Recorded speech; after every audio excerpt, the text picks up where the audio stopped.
Monsieur Aziz Faïd, bonjour.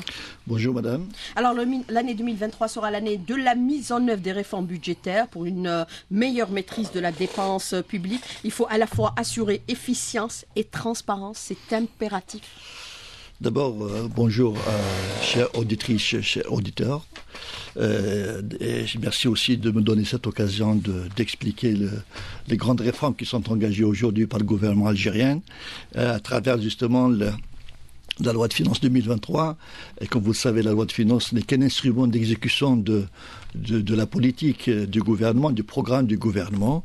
Donc effectivement, ce qui caractérise un petit peu la loi de finances 2023, d'abord, il y a son aspect donc, que cette loi intervient dans un contexte particulier. Il intervient, c'est une loi de finances post-Covid. Après avoir vécu pendant 2 années donc, de grands stress, donc le stress qui est lié à la crise Covid et le stress bien sûr hydrique, plus bien sûr qui a engendré le stress budgétaire. Donc l'ensemble de ces éléments-là, donc de ces crises, ont impacté négativement le pouvoir d'achat du citoyen.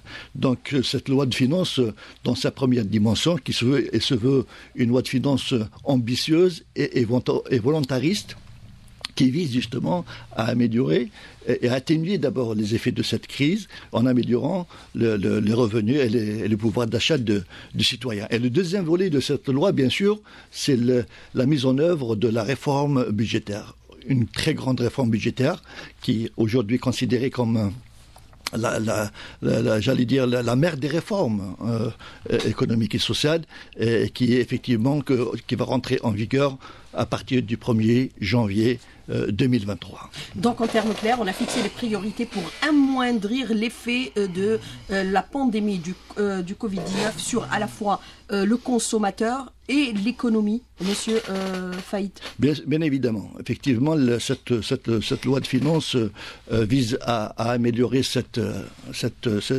bien sûr le revenu du citoyen. Donc il y a deux façons d'agir à ce niveau-là pour améliorer le revenu, j'allais dire le pouvoir d'achat.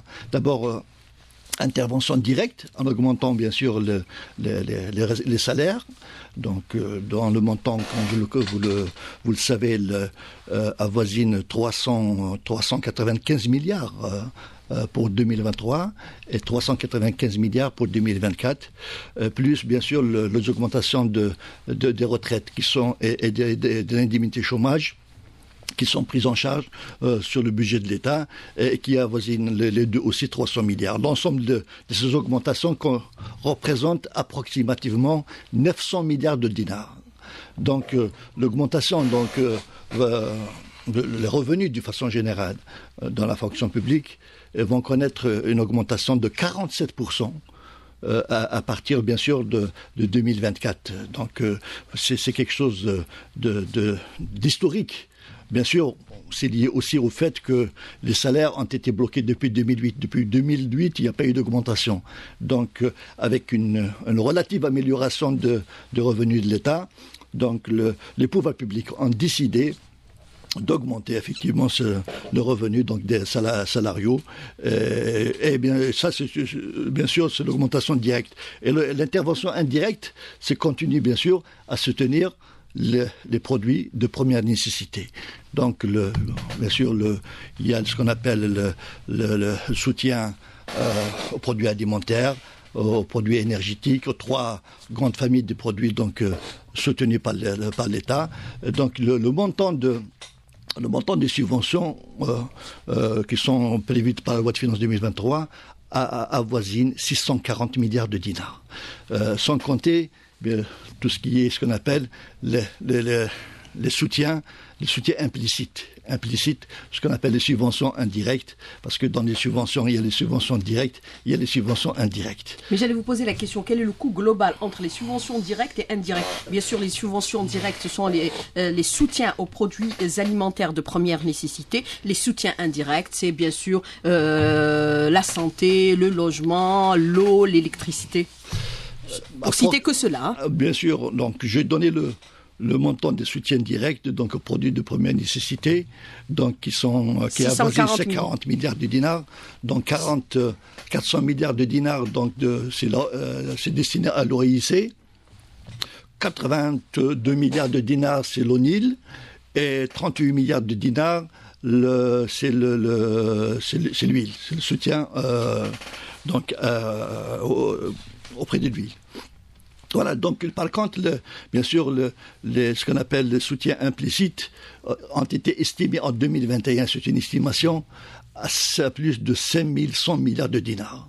5100 milliards de dinars, c'est des produits, donc l'ensemble des soutiens de l'État, implicite et explicite, sont estimés à 5100 milliards de dinars. Donc de 3200 milliards, c'est de ce qu'on appelle le soutien implicite, tout ce qui concerne l'électricité, l'eau, le logement. Bien sûr, le logement, c'est un soutien direct. Donc, il fait partie des soutiens directs qu'on peut effectivement évoquer par la suite, qui est estimé aujourd'hui, qui avoisine approximativement 400 milliards de dinars. C'est l'équivalent d'une enveloppe de 18 milliards, voire 20 milliards de dollars qui est dépensée en matière de subventions. Mais par rapport justement à cette rationalisation de la dépense, pour assurer cette efficience, cette transparence, il est question aujourd'hui, par exemple, d'aller vers une révision de notre système de subventions. C'est une instruction du président de la République. Comment va se faire cette révision, puisqu'il y a une commission qui est installée au niveau de votre département ministériel qui discute et qui examine cette question, même si elle n'est pas encore d'actualité. Effectivement, donc le dossier aujourd'hui, donc il est ouvert. Il est pris en charge donc de par le gouvernement et à travers l'article 188 de la loi de finances 2022.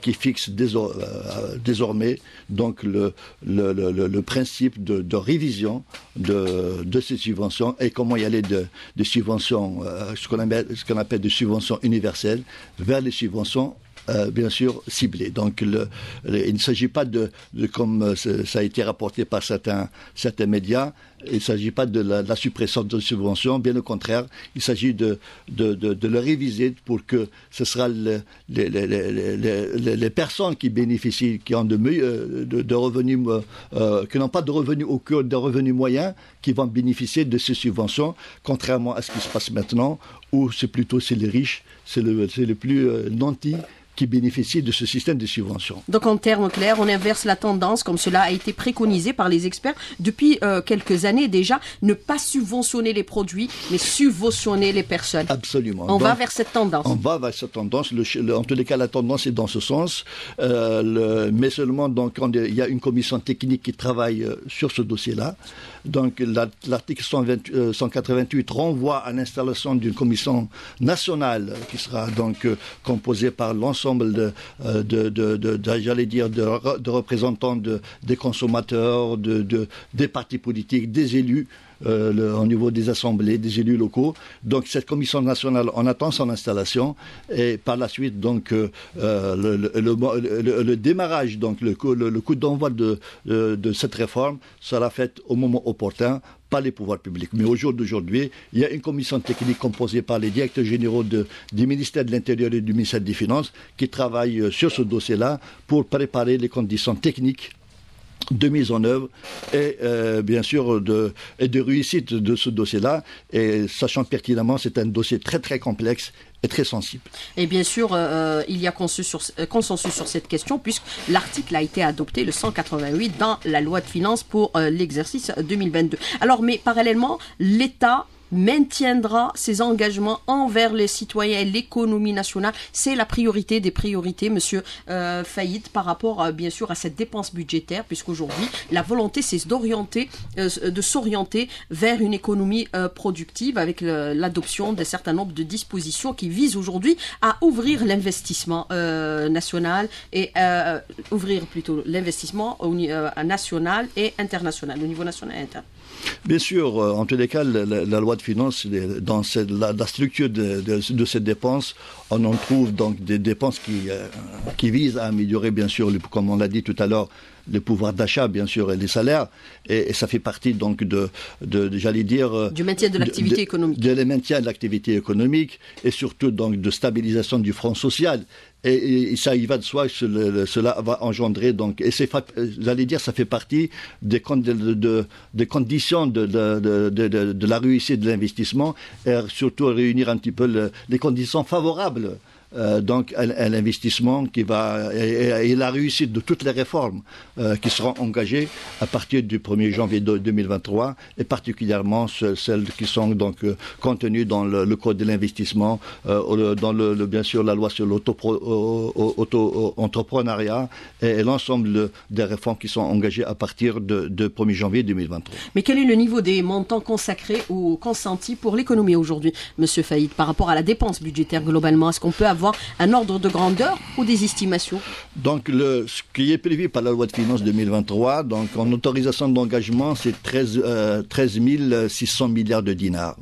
Et en crédit de paiement, c'est 13 700 milliards de dinars. Donc, dans ces montants-là, donc on trouve donc des dépenses de fonctionnement et bien sûr, surtout donc une grande partie des dépenses d'investissement qui va bien sûr, qui va certainement donc contribuer à la relance du système, à la relance de l'économie et bien sûr la création de la richesse d'une façon directe ou indirecte. Alors quand on parle aujourd'hui bien sûr de ces réformes qui seront engagées en 2023 pour assurer une rationalisation et une transparence de la dépense publique, est-ce qu'on peut considérer que nous avons les moyens de continuer sur ce même rythme de dépenses, puisque déjà dans la loi de finances pour l'exercice 2023, c'est pas moins de 98 milliards de dollars qui ont été engagés? Bien sûr, comme je l'ai dit tout à l'heure au début, c'est un budget, cette année, c'est un budget ambitieux et volontariste. Qui prend en charge, bien sûr, les salaires. Les salaires. Et bien évidemment, donc, le pouvoir public ont opté pour l'amélioration des conditions de revenus et de pouvoir d'achat, avec bien sûr qu'il y aura des effets certainement positifs sur la relance de l'économie d'une façon générale et des améliorations de l'environnement, de l'investissement d'une façon effectivement générale. Donc, mais seulement donc cette façon de faire n'est pas propre à l'Algérie. Donc tous les pays tous les pays du monde ont opté justement donc c'est parce qu'il s'agit des budgets post-Covid, post-crise, donc qui vise tout simplement à atténuer d'abord les effets de la crise qui est supportée par le citoyen et de deux donc relancer l'investissement à travers les dépenses d'investissement contenues dans la loi de finances. Mais l'engagement de l'État ne creuse pas encore davantage la dette publique? Le mode de financement de déficit, encore une fois, c'est une pratique dans tous les pays du monde. On s'endette et on rembourse, on s'endette. Le problème, c'est pas le déficit humain qui pose problème. C'est plutôt la manière à quoi sert ce déficit. Vous voyez, donc, c'est comme on dit, c'est pas l'argent qui crée les projets, c'est les projets qui créent de l'argent. Et puis, bien évidemment, le financement du déficit par la dette publique, ce n'est pas une tare, mais à condition que l'impact va justement sera de créer de la richesse et de favoriser un petit peu l'investissement à moyen et à long terme. Et puis, bien évidemment, on sait très bien que, comme on dit, le déficit d'aujourd'hui, ce sera un impôt de demain. Et l'impôt sera soit fiscal ou monétaire. Il sera certainement fiscal et à partir du moment où les conditions de démarrage de l'investissement sont aujourd'hui réunies. Alors, Monsieur Laziz Faïd, je voudrais revenir avec vous pour cette deuxième partie de l'invité de la rédaction sur plusieurs aspects qui concernent bien sûr la rationalisation et la transparence dans la dépense publique. Vous avez donné bien sûr les montants alloués pour l'exercice 2023 contenus dans la loi de finances en matière bien sûr des dépenses publiques, essentiellement en matière matière, bien sûr, d'augmentation de salaire, et les subventions directes et indirectes qui s'élèvent à peu près à 640 milliards de dinars pour, bien sûr, les subventions directes et l'équivalent pratiquement en subventions indirectes. La dette publique, si je me trompe, vous me corrigez, c'est l'équivalent aujourd'hui de 15 000 milliards de dinars. Mais quand on parle de cette révision aujourd'hui budgétaire, qu'est-ce qu'elle doit contenir de façon objective pour consacrer rationalisation et transparence? Bien évidemment, toute la problématique est là. Le deuxième volet de la loi de finances 2023, c'est qu'elle a introduit pour la première fois dans l'histoire des finances publiques algériennes ce qu'on appelle la réforme budgétaire, la mise en œuvre de la réforme budgétaire. La réforme budgétaire consiste tout simplement à aller vers à changer de paradigme en matière de gestion budgétaire. Comment passer de budget moyen vers le budget résultat. Comment passer du budget moyen vers le budget programme, budget performance. Voilà, donc y aller vers plus de performance dans l'utilisation de la ressource publique. Mais qu'est-ce que vous entendez par budget résultat? Budget résultat, tout simplement, c'est que le budget moyen actuellement en vigueur jusqu'au 31 décembre 2022 consiste à dire qu'il y a des moyens, il y a des moyens, il y a de l'argent qu'il faut dépenser. Et on va passer vers une autre logique. Il y a des besoins qu'il faut satisfaire. Vous voyez, c'est ça le changement de paradigme. Et on alloue la ressource donc en fonction des résultats à atteindre et des objectifs qui sont fixés avec, bien sûr, les indicateurs de performance. Tout cela a été contenu dans ce qu'on appelle la loi organique relative aux lois de finances, la 1815 de septembre 2018, qui consacre justement ces grands principes de réforme budgétaire, cette refonte d'ailleurs, cette refonte de tout le dispositif de gestion des finances publiques, et cette constitution financière, parce qu'elle est considérée comme constitution financière d'un État, et qui est également donc considérée comme la mère de toutes les réformes qui vont bien sûr venir par la suite. Mais quand vous parlez de la constitution financière de l'État, qui est la mère de toutes les réformes, est-ce que vous allez, c'est-à-dire mettre en place les instruments nécessaires pour atteindre ces objectifs, comme la loi relative à la comptabilité publique, qui permet une meilleure analyse des coûts, c'est-à-dire savoir ce qu'on dépense et comment on dépense et là où on dépense?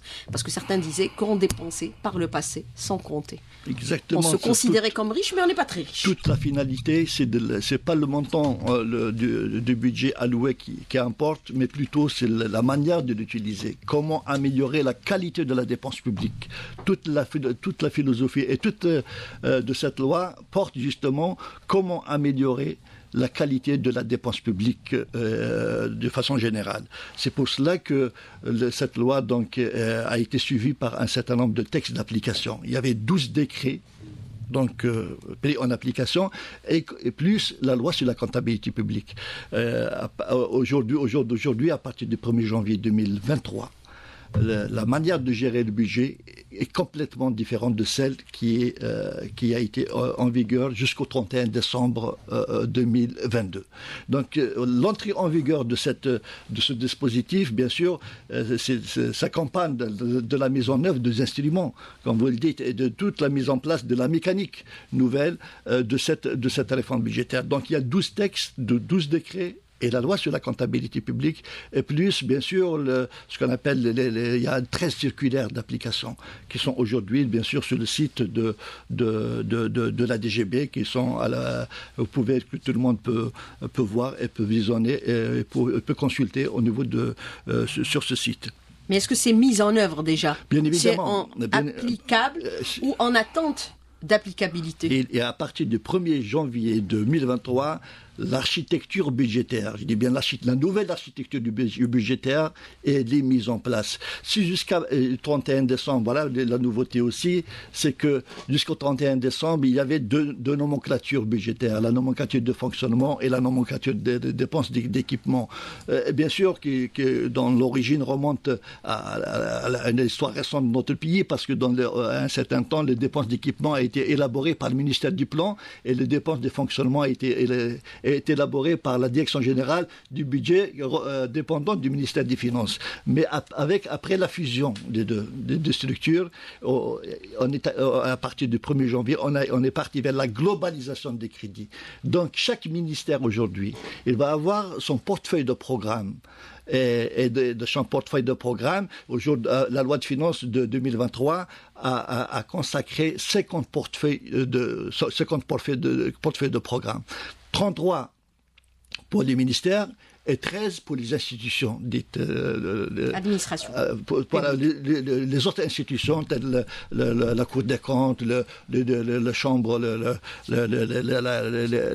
l'APN, le Sénat, etc. L'ensemble des institutions publiques. Parce qu'aujourd'hui, ces institutions auront leur budget comme celui du ministère des autres ministères. Donc, ce sera des programmes. Et chaque programme, bien sûr, c'est une dotation, c'est des crédits auxquels sont greffés ce qu'on appelle les objectifs et les résultats de chaque programme avec des indicateurs de performance qui seront donc indexés au niveau de chaque programme. Oui, mais quand vous parlez un peu de cette architecture budgétaire qui a été totalement revisitée, mais est-ce que vous avez les instruments pour assurer cette transparence, pour vous assurer que les indicateurs de performance ont été réellement réalisés et exécutés sur le terrain? Est-ce que vous avez les moyens de contrôle, par exemple la numérisation qui vous permet de savoir au tel ministère, au tel département, ou telle structure a dépensé tant, il lui reste tant, et voilà vers quoi ont été versés, c'est-à-dire les budgets. Est-ce que c'est pour la dépense de fonctionnement, quand on sait que dans les budgets,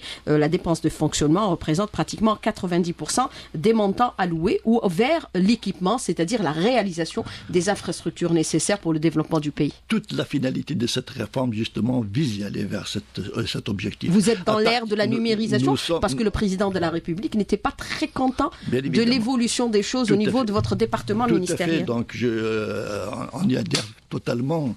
On a toujours dit que c'est vrai qu'aujourd'hui, le point noir du ministère des Finances, c'est le problème de la numérisation. Mais on a pris conscience de ça. Les grands travaux sont engagés aujourd'hui. Donc, ce qui accompagne cette réforme budgétaire, c'est la mise en place de deux systèmes d'information. Le système de ce qu'on appelle de préparation budgétaire et le système d'exécution budgétaire. Donc, quelle est la différence entre les deux? Donc, le premier, c'est la préparation du budget proprement dit. Donc, voilà. Donc, au moment des discussions budgétaires, etc. Donc, il y a un système il n'y aura plus donc de transport et de transfert de la paperasse, donc ça va se faire de façon numérique. Chaque ministère va saisir, donc va faire des propositions directement au niveau de son département et les transmettre au ministère des Finances. Donc ça facilite donc le travail de préparation. Et le deuxième, c'est l'exécution. L'exécution, c'est ce qu'on appelle, on applique le principe de la saisie unique. La saisie unique, il suffit que l'ordonnateur saisisse une dépense pour que les autres acteurs, à savoir le comptable et le contrôleur financier, soient au courant de la naissance de cette dépense. Donc, et ça facilite bien sûr, d'abord, ça réduit le délai d'exécution. Et ça améliore la qualité de l'information comptable et budgétaire. Donc vous contrôlez toutes les étapes, de l'affectation à l'exécution. À l'exécution. Donc tout simplement, mais c'est ce que je tiens à dire, c'est que la réforme budgétaire, on ne décide pas de la mettre en œuvre tout simplement en une année. C'est un début d'un processus. Et ça va demander combien de temps? Ça prendra quelques années, j'allais dire, mais le plus important, c'est de commencer ce processus. Aujourd'hui, on a mis sur rail cette réforme. Donc, elle a atteint ce qu'on appelle un niveau d'irréversibilité. Il ne pourra pas revenir en arrière. Donc le processus est engagé à partir du 1er janvier 2023. Et en matière de numérisation, bien sûr, on est en train de tester le dispositif en matière de SIGB, ce qu'on appelle SIGB, sur 5 ministères et 2 wilayats. Donc on va le réceptionner, donc le projet dans quelques mois, avant de passer à sa généralisation à l'ensemble des ministères. Donc c'est quelque chose, j'allais dire, de révolutionnaire qui va s'opérer en matière de l'amélioration de la dépense, de la qualité de la dépense publique. Et surtout, bien sûr, ce grand projet sera accompagné par de la formation, de la formation à grande échelle. Il y aura donc, on va procéder à la formation de plus de 14 000 cadres à l'échelle de centrale, au niveau ministériel, au niveau des services extérieurs. Donc, on a mis, depuis maintenant le décembre 2020, on a procédé à la formation de 200 formateurs au niveau de l'ESGB qui seront chargés à leur tour de former chacun dans son secteur. Et bien sûr, au jour d'aujourd'hui, je peux vous dire qu'on a formé les premières formations, les premiers éléments là, plus de 7000 cadres au niveau central et au niveau des ministères. Il y a bien sûr ce qu'on appelle, on a également organisé des séminaires au niveau de chaque wilaya. Donc l'ensemble des cadres de la DGB ont sillonné le territoire national pour propager, pour diffuser et pour justement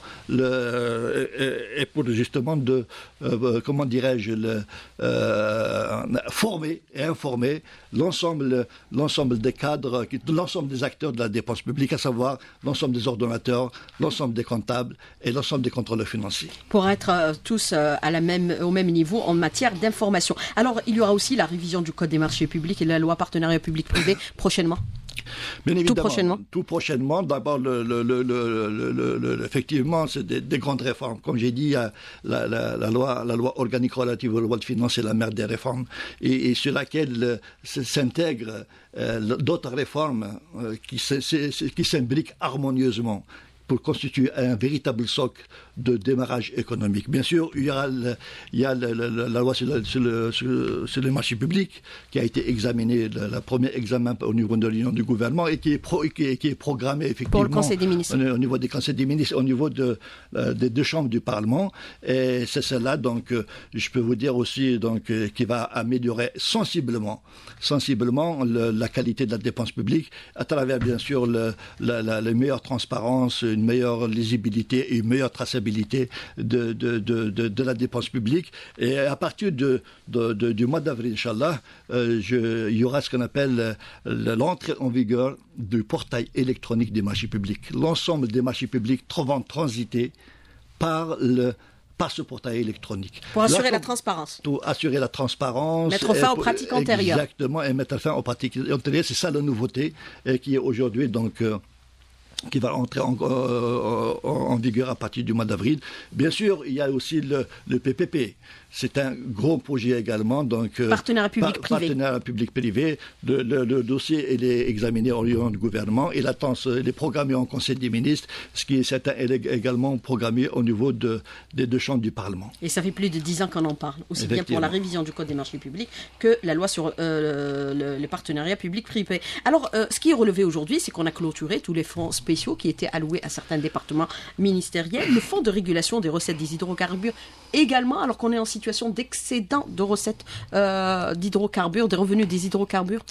Alors, tous les fonds ont été clôturés également. Le FFR, c'est-à-dire le fonds de régulation des recettes des hydrocarbures. Alors, donc, le problème des cas, ça a été toujours ce qu'on appelle le compte d'affectation spéciale, a été toujours, le dispositif a été toujours critiqué aussi bien par rapport à leur opacité, la gestion de ces fonds. Voilà, c'est ce qu'on dit, donc, par rapport aux organisations internationales que par rapport à nos parlementaires. Donc, on est passé en espace de 2 années. Voilà, c'est ça aussi quelque chose d'extraordinaire qui a été fait. On est passé de 72 comptes d'affectation spéciale à 12 comptes d'affectation spéciale à partir du 1er janvier 2023. C'est-à-dire que l'ensemble des cas ont été clôturés et versés au niveau du budget général de l'État. C'est ça la performance aussi qui a été réalisée ces dernières années. Donc, et le fonds des recettes des hydrocarbures, il est toujours maintenu? Bien sûr, le fonds de régulation, comme son nom l'indique, c'est ça. Elle est codifiée au niveau de la loi organique. Il dit un petit peu comment ce compte sera géré. Effectivement, il est consacré aujourd'hui, il est maintenu. Ça fait partie des cas qui seront maintenus. Mais il est en situation d'excédent. excédent actuellement, puisque nous avons vu que le prix des hydrocarbures avoisine les $90 le baril, alors que la loi de finances a été calculée sur la base, bien sûr, d'un baril à $70. Donc il y a un excédent qui est versé automatiquement dans ce fonds de régulation. Bien sûr. Qui est normalement destiné aux générations futures ou l'utiliser en cas de situation de crise, comme ce fut le cas en 2014. C'est effectivement... Donc, mais on l'a siphonné totalement. Elle a été siphonnée totalement. Donc la loi organique relative aux lois de finances a mieux cadré ce dispositif. D'ailleurs, une partie de cet excédent sera utilisée pour financer le déficit budgétaire. Et donc une partie qui sera utilisée pour financer le déficit budgétaire. On l'a fait aussi pour 2014. Alors, vous avez aujourd'hui, Monsieur Laziz Faïd, beaucoup de questions des auditeurs qui vous disent, par exemple, est-ce qu'on peut considérer aujourd'hui qu'on s'oriente vers une meilleure, c'est-à-dire visibilité par rapport aux dépenses, puisque nous avons parlé de 2023 dans la loi de finances, c'est l'équivalent de 98 milliards de dollars qui ont été, bien sûr, engagés par l'État. Est-ce que cela veut dire, quelque part, qu'on n'aura plus jamais à l'avenir recours aux lois de finances complémentaires? Parce que chaque année, on nous sort aussi des dépenses supplémentaires et on engage une loi de finances complémentaire. L'année dernière, c'était par rapport au prix, bien sûr, des matières premières qui ont augmenté sur les marchés mondiaux. Ça s'expliquait, mais parfois, elle s'avère inutile. Alors d'abord, on parle de loi de finances rectificative et en complémentaire. Parce la complémentaire. Donc, et puis le recours... mais si on a une meilleure visibilité sur la dépense, cela veut dire qu'on ne recourra plus aux lois de finances complémentaires. Le recours aux lois de finances rectificatives n'est pas une tare en soi.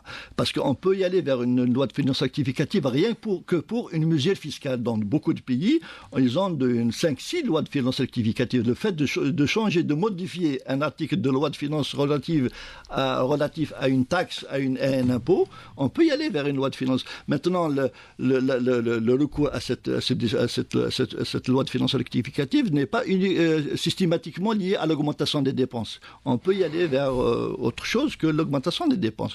Oui, maintenant c'est laissé à l'appréciation du pouvoir public. Au moment opportun, on peut décider d'y aller ou non vers la loi de finances rectificative en fonction du contexte, de la conjoncture économique et bien sûr et sociale et environnementale. Il y a un environnement, il y a des conflits d'ordre, comme vous le savez, sur le plan international, géopolitique. Donc effectivement, rien n'empêche le pouvoir public de décider, quand cela s'avère nécessaire, d'y aller vers une loi de finances rectificative. Alors, vous avez un commentaire de l'auditeur qui dit « Voici ma remarque à votre invité. Il faut reconnaître le mérite de nos institutions financières d'avoir réussi à établir des budgets de fonctionnement malgré toutes les contraintes mondiales, réduire au minimum l'inflation et surtout éviter de recourir à l'endettement. Bravo. Pour cela, il faudrait par contre accélérer les réformes pour développer une nouvelle économie et industrie tournée vers l'export et la productivité. C'est ça, aujourd'hui, votre volonté. Il faut que l'économie arrive à réaliser des dividendes. Exactement.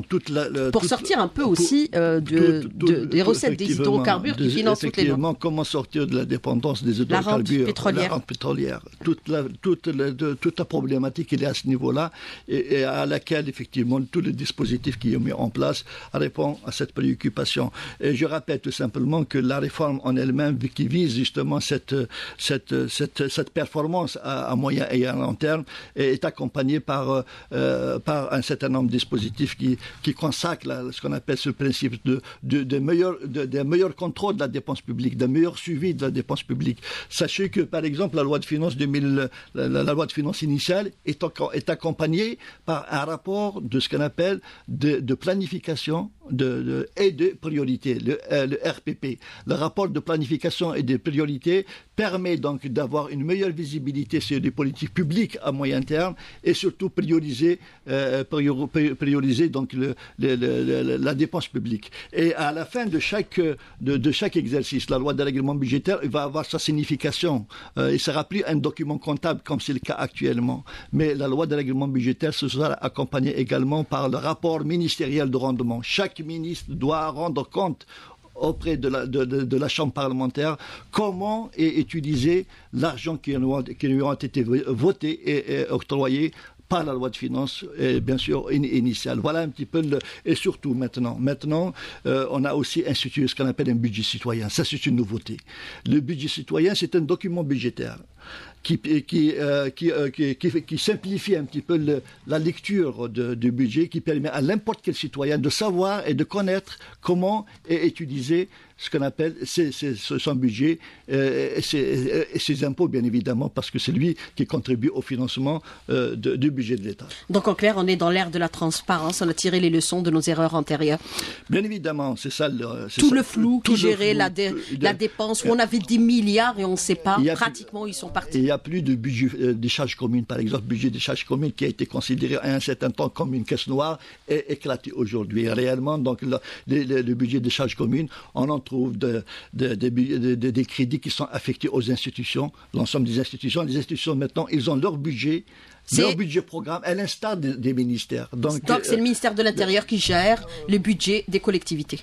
Les collectivités locales, effectivement, c'est le budget du ministère de l'Intérieur. Alors, est-ce qu'il faudrait aussi mettre des mécanismes de gestion qui permettent aujourd'hui, par exemple, si on augmente le pouvoir d'achat, qui se répercute réellement sur le consommateur et non pas, c'est-à-dire augmenter de là et le perdre de l'autre côté avec une inflation qu'on n'arrive pas aujourd'hui à maîtriser ou qu'on maîtrise difficilement. Même si une inflation, elle est, pour certaines d'entre elles, elle est importée. L'inflation de ces pour les matières premières. L'inflation ces dernières années est essentiellement importée. On sait très bien que l'ensemble des matières premières, on connaît une augmentation fulgurante au niveau. Donc, le café, le sucre, l'huile, les matières premières industrielles. L'aliment de bétail, par exemple, le maïs, le pétrole et le gaz. saï, le soja, etc. L'ensemble de ces matières ont connu une augmentation qui s'est répercutée, mais à la différence des autres pays, l'État est intervenu. C'est l'État qui a intervenu pour amoindrir le choc de ces augmentations, et ça n'a pas été ressorti, du moins pour les produits de première nécessité, par le citoyen. Avec bien sûr les mécanismes qu'on mettait en place pour assurer cette transparence, une visibilité par rapport à la dépense de l'État, est-ce qu'il faut aussi parallèlement des structures qui permettent la planification à moyen terme ? Ministère de la planification, est-ce que c'est un instrument important aujourd'hui dans le cadre de la gestion de la dépense? Rapidement sur la question. Alors, donc, je vous l'ai dit tout à l'heure que la loi de finances doit être accompagnée par un rapport ministériel de planification et des priorités. Parce que vous avez besoin de visibilité pour dépenser. Et c'est vous qui donnez l'argent. Effectivement, c'est nous qui accompagnons ce qu'on appelle les politiques publiques de l'État. Et c'est ça la nouveauté. Nous, il y a des politiques publiques qui sont tracées et nous, on les accompagne avec l'obligation de résultat à la fin. Monsieur Laziz Faïd, merci d'avoir répondu à nos questions et d'avoir été en direct avec nous ce matin dans le studio. Merci beaucoup, bonne journée, à bientôt. C'est moi qui vous remercie.